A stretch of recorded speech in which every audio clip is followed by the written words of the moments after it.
ഈ വർഷം പിറന്നിട്ട് മൂന്നാമത്തെ പ്രാവശ്യമാണെന്ന് തോന്നുന്നു ഞാൻ ട്രെയിൻ യാത്ര ചെയ്യുന്നത്. ഞങ്ങൾ ഫ്രണ്ട്സൊക്കെ എല്ലാവരുമായിട്ട് കൊല്ലത്ത് പോവുകയാണ്. ഞാൻ ആദ്യമായിട്ടാണ് ഞങ്ങളുടെ ഈ ഫ്രണ്ട്സൊക്കെ ആയിട്ട് ഇത്രയും ലോങ്ങ് പോണത്. കൊല്ലത്താണ് പോണത്. എന്തെന്ന് വെച്ചാൽ ഞങ്ങളുടെ കൂടെ പഠിച്ച 2 ഫ്രണ്ട്സിൻ്റെ കുട്ടികളുടെ ആദ്യ കുർബാനയാണ്. അപ്പോൾ അതിന് വേണ്ടിയിട്ട് പോവുകയാണ്. ട്രെയിനിൽ കയറിയപ്പോൾ തന്നെ എനിക്ക് നല്ല വിശപ്പുണ്ടായിരുന്നു. കാരണം ഞാൻ രാവിലെ ഒന്നും കഴിച്ചിട്ടുണ്ടായിരുന്നില്ല. അങ്ങനെ ഞങ്ങൾ കൊല്ലത്തെത്തി. അവളുടെ വീടിൻ്റെ ലൊക്കേഷനൊക്കെ ചോദിച്ച് നേരെ വീട്ടിലോട്ട് പോയിട്ടുണ്ടായിരുന്നു. പുറത്ത് നല്ല ചൂടായതുകൊണ്ട് അവൾ നമ്മൾ AC ഉള്ള റൂമിൽ തന്നെ ഇരുത്തിയിട്ടുണ്ടായിരുന്നു.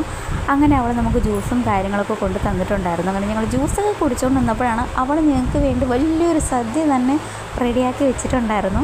അങ്ങനെ ഞങ്ങൾ സദ്യയൊക്കെ കഴിച്ചിട്ട് പിന്നെ ഇനി രണ്ടാമത്തെ ഫ്രണ്ടിൻ്റെ വീട്ടിലും പോകണം. അപ്പോൾ അവൾ നമുക്ക് വേണ്ടി എന്തെങ്കിലുമൊക്കെ ചെയ്ത് വെച്ചിട്ടുണ്ട്. അപ്പോൾ വയറിൽ കുറച്ച് സ്ഥലമൊക്കെ ഇട്ടിട്ട് അടുത്ത വീട്ടിലോട്ട് പോയിട്ടുണ്ടായിരുന്നു. അവിടെ വന്നപ്പോൾ പാപ്പും എല്ലാവരുമായിട്ട് ഭയങ്കര കമ്പനിയൊക്കെ ആയി. അവൾക്ക് പിന്നെ ഞാൻ തന്നെ വേണമെന്നൊന്നും ഉണ്ടായിരുന്നില്ല. അപ്പോൾ ഇതാണ് ഞങ്ങളുടെ രണ്ടാമത്തെ ഫ്രണ്ട് പ്രസന്ന. അവളുടെ വീട്ടിൽ പോയപ്പോൾ അവളും ജ്യൂസും കാര്യങ്ങളൊക്കെ തന്നിട്ടുണ്ടായിരുന്നു. അവിടെ വന്നപ്പോൾ നമ്മുടെ മനീഷ മുഖം നല്ല തലവേദന. അങ്ങ് തലയൊക്കെ ജസ്റ്റ് ഒന്ന് മസാജ് ചെയ്ത് കൊടുത്ത് കുറച്ച് നേരമൊക്കെ അവിടെ ഇരുന്ന് സ്നാക്സൊക്കെ കഴിച്ചിട്ട് ഞങ്ങൾക്ക് റിട്ടേൺ വരേണ്ട ട്രെയിനിൻ്റെ സമയമായി. അങ്ങനെ ഞങ്ങൾ വന്ന് ആ ട്രെയിനൊക്കെ നോക്കി ടിക്കറ്റൊക്കെ എടുത്തിട്ട് ഞങ്ങൾ നേരെ ട്രെയിനിൽ കയറി. അവിടെ നിന്ന് ഞങ്ങൾ നേരെ ചിന്നുവിൻ്റെ വീട്ടിൽ വന്നിട്ടുണ്ടായിരുന്നു. പക്ഷേ അവിടെ നിന്ന് എനിക്ക് വീഡിയോ ഒന്നും എടുക്കാൻ പറ്റിയില്ല. അങ്ങനെ കുറച്ച് നേരമൊക്കെ അവിടെ ഇരുന്നിട്ട് ഞങ്ങൾ നേരെ വീട്ടിലോട്ട് വന്നു. അപ്പോൾ അത്രയും ഉണ്ടായിരുന്നു.